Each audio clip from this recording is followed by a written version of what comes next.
Oh, hello. Where have I been? I've been busy. UCLA has finally contacted us.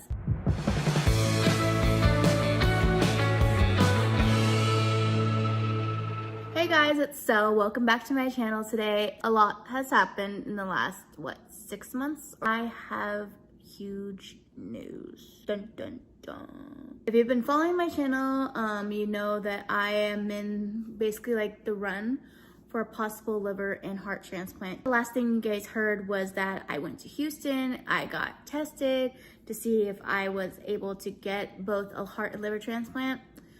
They said no, and then we were literally in a waiting game with UCLA. UCLA almost looked at us like, this is a possibility, this could probably happen. We were literally in the process these past couple months of sending my information over to them, all of my insurance stuff, all my labs, all scans, all this stuff from here in Texas to UCLA, so that way they have a better idea of, yes, this is a possibility to do this transplant or not. About 3 weeks ago, I had a 6-month with my cardiologist. My last appointment I just had with her, we had a talk. Unfortunately, UCLA and both my cardiologists had a huge in-depth talk about it over the phone or email, whatever. At the end of the day, it's not going to happen. In that moment, I was real sad, really heartbroken.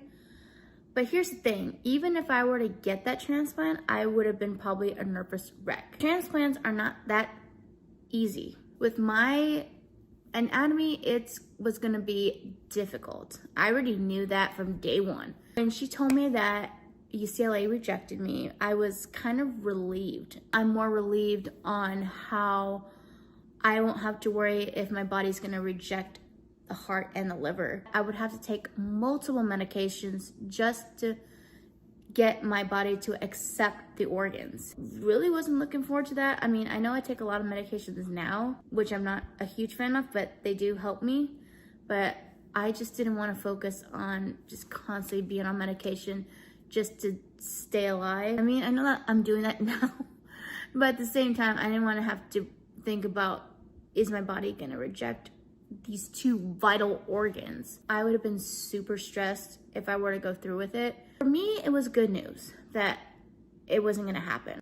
My doctor's like, here's the thing, even though this is not happening, we still as a team wanna make sure you are as comfortable as possible with what you have. Another medical update. Usually like every 3 to 5 years, my cardiologist sets up a procedure called a heart catheterization. It's a heart surgery, but it's not like open heart surgery. This specific procedure basically goes through a little tube through a specific vein in my leg that goes up towards my heart. I've had many of these over the years, so I am due for one of those. Don't know when it's gonna happen necessarily. Maybe late July, early August is probably when I'm gonna have this procedure. This time it's gonna be a little different, but I think it's gonna help out a lot. I've been in so much pain with my abdomen, all of that pressure with the fluid. It hurts and it affects my daily ways of life. Over the past like 3 to 5 years, I've actually, unfortunately, have also developed an umbilical hernia that hurts pretty bad. And the fluid that comes from my liver when my body's not in the best shape can put a whole bunch of pressure on that. Her plan is to hopefully go do the cath, and while I'm under, take out a lot of that fluid that needs to be taken out, as well as the fluid that I've also had under my lung since pretty much I was a kid. Both of those are gonna help a lot with pain. The fluid behind my lungs is gonna help a lot with my O2 stats to help them go up a little bit more. It's kind of a waiting game with this procedure too, because even though I kind of have to say when I want it, I do wanna wait for her. I wanna wait to hear back from her to see what this one doctor she has in her team now. He is a surgeon that takes out hernias or appendixes or whatever like that. I don't know what his exact specialty is, but he is a surgeon. And if it goes well, they want to do that as well. So basically, I'm going to be having 4 procedures in one. We can help fix that or alleviate that by even a little bit. I will be a happy camper. Fingers crossed that that surgeon is great and that he can take out this hernia for me, because that would just be the cherry on top. I will probably vlog that, but I'm gonna ask my parents to help because obviously I'm gonna be going under.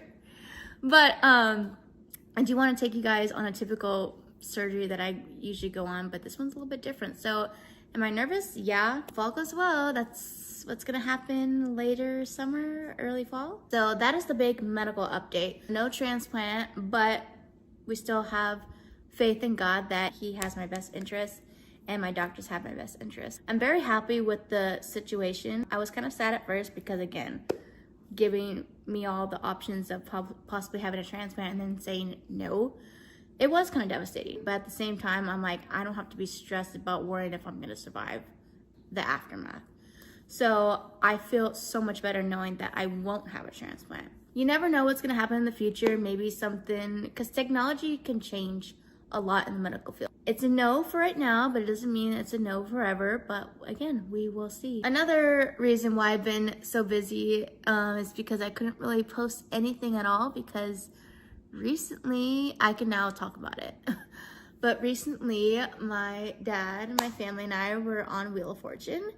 So that took away a lot of the stress that I was going through with the whole medical stuff. So it was such a really cool experience. If you haven't seen what I'm talking about, I will post the links below. Y'all don't know what y'all are in for if you haven't seen it yet. Just cheering my dad on, like, it was so crazy. If you think my dad should tell a story about his Wheel of Fortune experience, comment down below. Dad, if you're watching, you have to know I am just super proud of you and just so happy that you got to enjoy this experience. And I mean, can we do it again? It feels so surreal because we watch this every day, like in our house, every day at 6:30 p.m. Wheel of Fortune comes on. And that's just one of our things that we just watch. And knowing that my dad watched it when he was a kid and he grew up, now him being about 6 years old and still watching it. So for him, it's huge. It's huge. And then for me, I grew up with it when, I mean, I was born in the 90s, but like I grew up with Pat Sajak and Vanna White, and just getting to meet Vanna and just being like, whoa, that's her. And meeting Ryan Seacrest, I mean, I've heard his voice everywhere. I've seen him everywhere on host different shows, and I'm just like, whoa, that's the guy that does it all. And even meeting the voice of Wheel of Fortune, like the announcer voice, Jim, like, you're like, whoa, that's your real voice, dude? Like, it's just insane. But that is the big update. I really hope you guys enjoyed this video. Just know that God loves you and that he is all for you. And if you give your life to Jesus, he will do wondrous things with it if you just surrender to him. If you have any suggestions on future videos, comment those down below. Don't forget to like and subscribe to this channel, and I will definitely keep you updated on the next surgery I have, so stay tuned for that. And also, I hope you guys have a fantastic day. Stay blessed. Love you guys.